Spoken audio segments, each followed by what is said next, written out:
Yes, I'm back to the normal camera.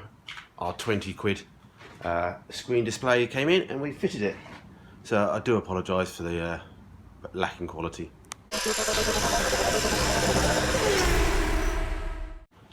Yeah, Sunday and Hollywood days, but this will be going out Tuesday maybe, so past the Tuesday, innit? Yeah, so we've come back the day after, brought back the right sockets now that we need to take the inlet manifold off.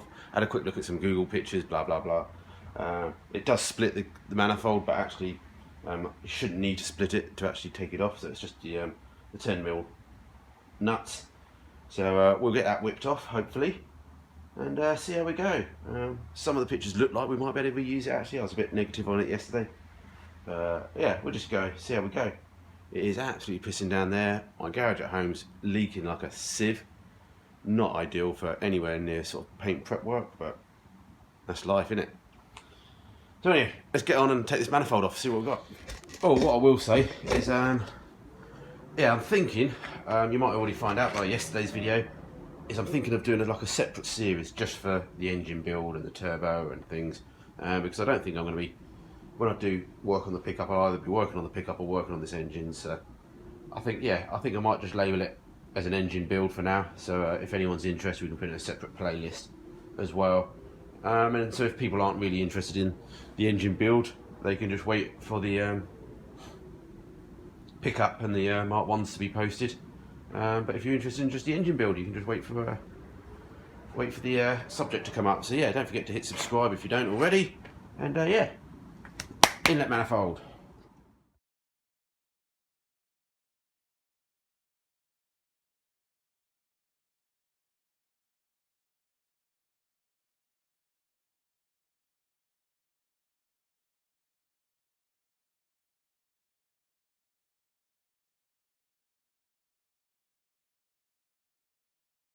As always one stud that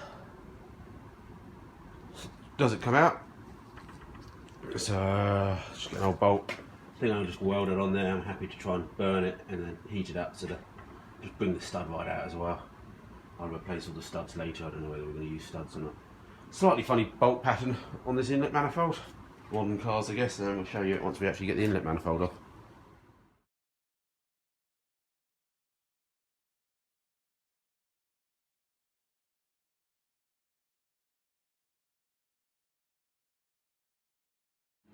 Aye. First bolt didn't work. Bigger bolt, more heat. And get there, turn the gas off.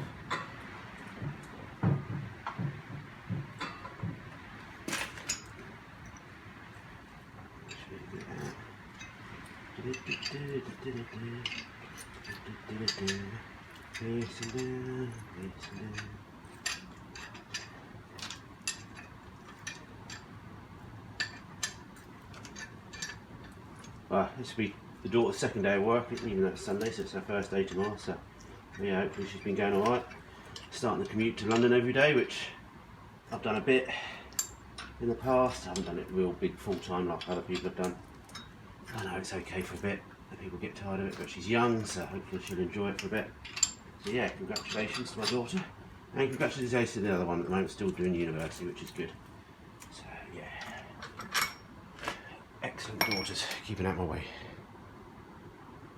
There, see if this inlet manifold comes up now. Wait, that'll be lovely. Still got cable connected at the moment. But yeah, I don't know if you can see that. Anyone that knows sort of inlet manifolds and things, what you normally expect, it's not the end of the world anyway. It's like studs top and bottom, studs or nuts and bolts top and bottom. This is weird. You can sort of see that they've got two bolts down the end here, and then the rest of the bolts studs are just near the top, which is great. You know, nice and compressed up here, but down here you can sort of see there maybe actually where it's sort of been leaking a little bit. But then I think one of those nuts was a little bit loose anyway, so that mostly stands for that. So I don't know if this engine had any problems. So yeah, a little bit wide when I come to do a turbo that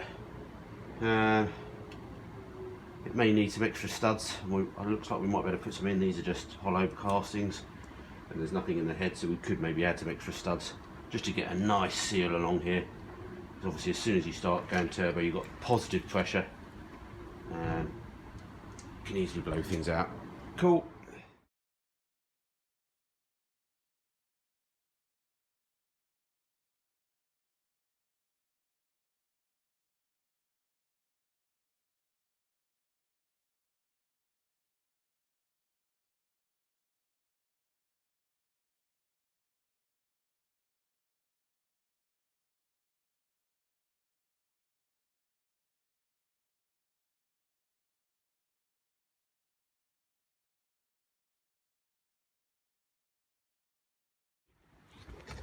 I've got the injector plugs off. They're a pain in the arse. They normally have like a little clip that you can get a screwdriver under. Well, there is a clip that you get a screwdriver under, but there's normally that clip has like a little notch just so you can easily get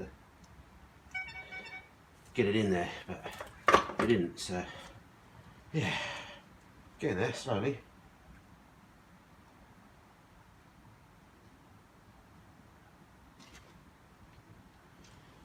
Cool.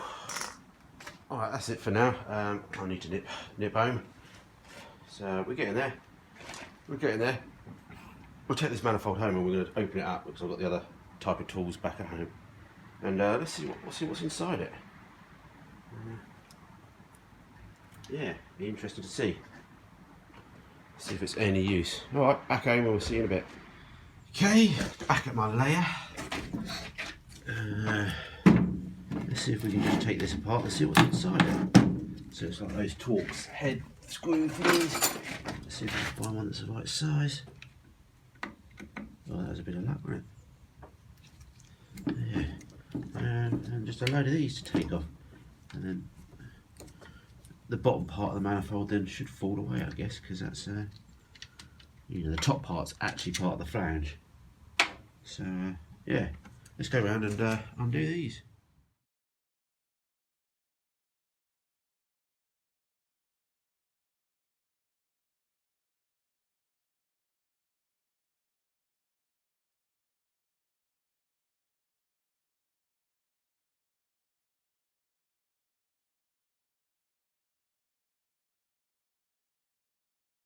As always, one of the bloody, oh, I need a tissue.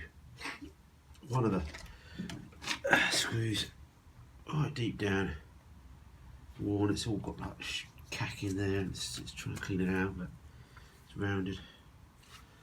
Would drill it out, but obviously the drill's down the unit. Oh, this garage is leaking like a sieve. Hey. Well, I had to get the disc cutter out. And there we go. Let's see what we got. Jesus. I think this is all to do with changing the runner length of the inlet as you accelerate to get the best torque, yes, performance by us. Never anything to do with performance with manufacturers, but it's more to do with efficiency and emissions and things like that. So yeah, it looks like there's a ECU controlled valve, changes the length of the runners depending on what throttle position and loading and everything. But so yeah, so that's the bottom half, which I think mostly we're not going to need. And this is the top half, which is starting to look like it might be quite useful. We'll have to just see. No, he's getting a cold. We'd cut all the way through here, maybe even shorter. Sometimes it's nice to keep the injector mounted because then you know that the whole fuel rail and everything will bolt on, but it's, you can make those later on anyway. But yeah, so the good thing is that these runners are all there. You know, there's no holes. It's, you know, this is to do with, I think, maybe gas circulation. I don't think they're needed as such. Or it could be the water heated inlet bit. Again, that can all be taken off. We don't need any of that for performance. Do notice some screws here though, so it looks like, yeah, yeah, it looks like actually this panel underneath is separate. Yeah, not looking so good.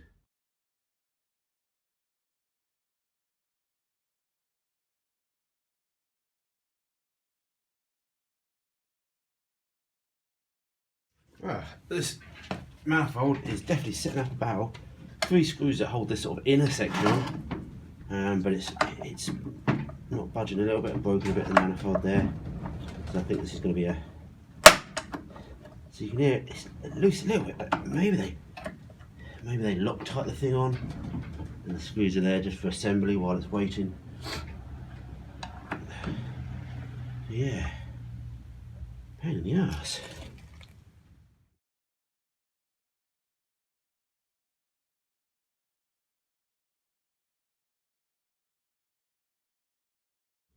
Alright, I'm going to have to leave it for now. This needs more brute force. There's something included in here. I think a lot of it's going to be rubbish anyway. I think it might be easier just to get the disc cutter on it and try and just hack away and try and cut all this off. We'll take the injectors out and see what we do. What we do is we'll just assume that we're going to ruin it anyway.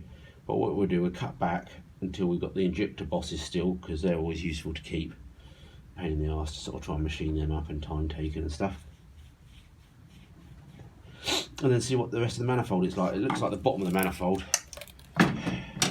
yeah, is this sheet that's going to come out, this panel. So, but you know, benefit with sort of thick aluminium tube if you weld that on there, TIG weld it on later. You know, you get the Dremel inside, especially if it's near the end here. You know, the face, you can get in there quite well and port and polish it a little bit back. But again, benefit of a turbo is you can be quite crude. You know, if you're not after absolute 100% available power, a turbo is so crude, it's forcing the air in. It could be a pretty bad inlet manifold and it's still going to work and give you some power. Okay, it might not be the most efficient, but there's always going to be a compromise sticking a turbo engine in a Mini anyway. You've got short manifolds and things and like that. Anyway, that's it, second part of that. Hammer time next time. Have a good evening.